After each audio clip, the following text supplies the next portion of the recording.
My channel S help 2.4। आज की इस वीडियो में हम लोग जानने वाले हैं क्लास 11th के जो इंग्लिश ग्रामर का जो सिलेबस है उसके सारे टॉपिक्स के नेम हम लोग जानने वाले हैं। तो खास करके जितने भी क्लास 11th के बच्चे हैं उनको हम इस वीडियो में खास करके उन टॉपिक्स के बारे में हम क्लियर करेंगे। तो चलते हैं। सबसे पहले अगर हम टॉपिक की बात करें तो इसमें सबसे पहले नंबर पर आता है टेंसेस। तो आपको क्या करना है, टेंसेस का जो टॉपिक है उसको आपको अच्छे तरीके से क्लियर कर लेना है। टेंसेस के अंदर आपको आ जाता है प्रेजेंट, पास्ट एंड फ्यूचर जो फॉर्म होते हैं वो सभी को अच्छे तरीके से आपको इस टॉपिक को कंप्लीट करके पढ़ लेना है ताकि आपके एग्जाम्स की प्रिपरेशन की तैयारी अच्छे तरीके से हो सके। अगले टॉपिक की अगर हम बात कर ले तो यहाँ पे आपको क्लास 11th के अंदर जो इंग्लिश ग्रामर में जो टॉपिक्स आते हैं, यूजेस ऑफ ऑल टेंसेस, यानी टेंसेस का कौन कौन से इस्तेमाल होता है, कौन कौन से यूजेस होते हैं, वो सभी यूजेस ऑफ ऑल टेंसेस आपको पढ़ने के लिए मिलेंगे। उसके बाद आता है कॉमन एरर्स इन टेंसेज, यानी टेंस के अंदर जो भी कॉमन एरर्स होते हैं उन सारे टॉपिक्स को आपको अच्छे तरीके से कवर कर लेना है। तो आपका फर्स्ट टॉपिक यही था, पहला पॉइंट था टेंसेज, यानी अच्छे तरीके से कंप्लीट करना है, जिसके अंदर सबसे इंपॉर्टेंट होता है कॉमन एरर्स इन टेंसेज। तो इसको आपको अच्छे से पढ़ना पड़ेगा।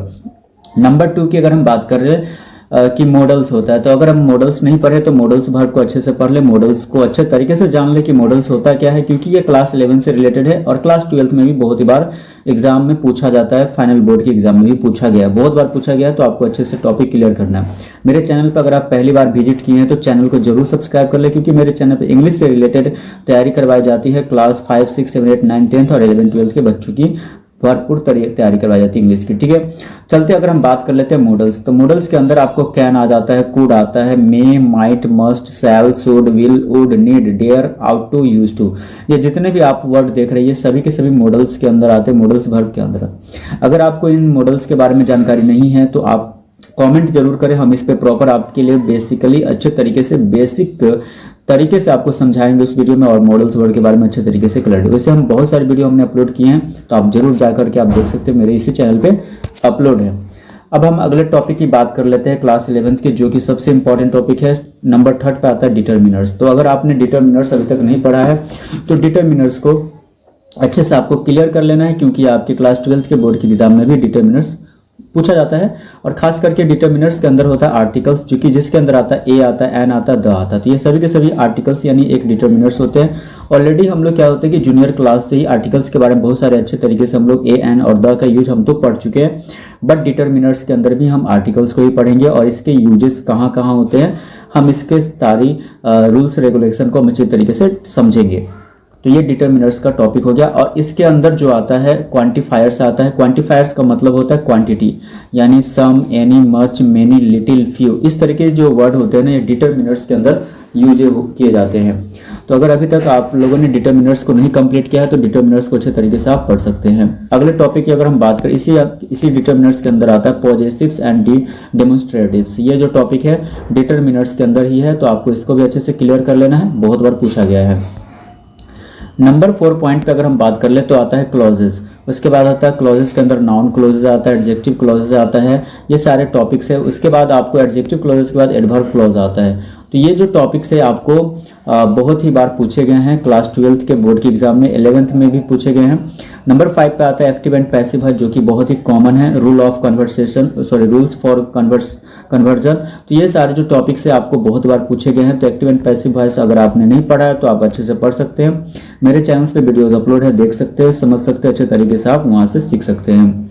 उसके बाद है change of tenses and models in voice, कैसे चेंज करते हैं, ये सारे चीज़ें अच्छे तरीके से आपको जानना जरूरी है।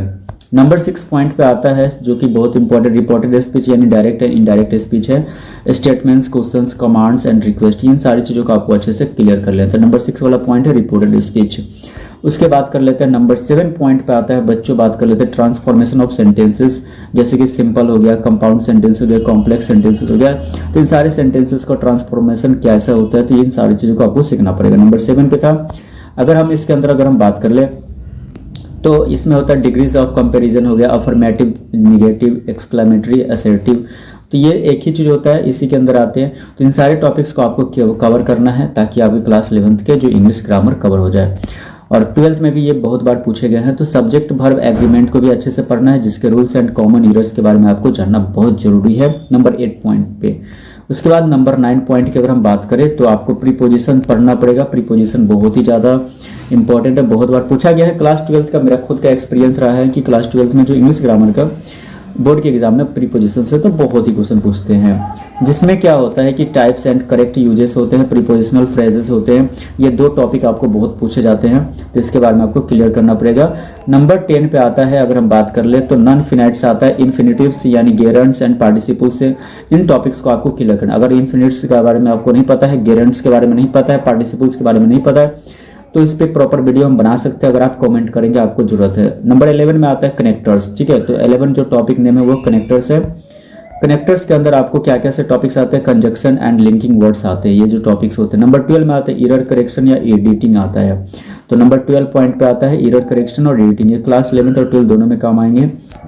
और यहाँ पे आपको spotting grammatical errors in sentences, ये सारी चीज़ें आपको टॉपिक क्लियर करना बहुत जरूरी होता है। नंबर 13 पर अगर हम बात कर ले तो आता है रीअरेंजिंग ऑफ सेंटेंसेस यानी jumbled sentences, reordering words to form meaningful sentence, ये सारी चीज़ें आपको पढ़ने पड़ सकते हैं। नंबर 14 पे अगर हम बात कर ले तो आता है ट्रांसफॉर्मेशन बेस्ड एक्सरसाइज, जैसे वॉइस हो गया, स्पीच हो गया एंड सेंटेंस टाइप कन्वर्जन्स।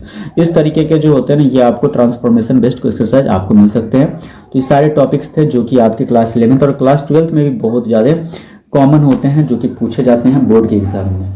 तो ये सारे टॉपिक्स थे मेरे चैनल्स पर। अगर आप फिर से मैं रिपीट कर दूं कि अगर पहली बार है तो जरूर चैनल को सब्सक्राइब करें और ज़्यादा से ज़्यादा अपने दोस्तों के साथ शेयर करें। वीडियो को वॉच करने के लिए थैंक यू सो मच। मिलते हैं नेक्स्ट वीडियो में, तब तक के लिए बाय बाय।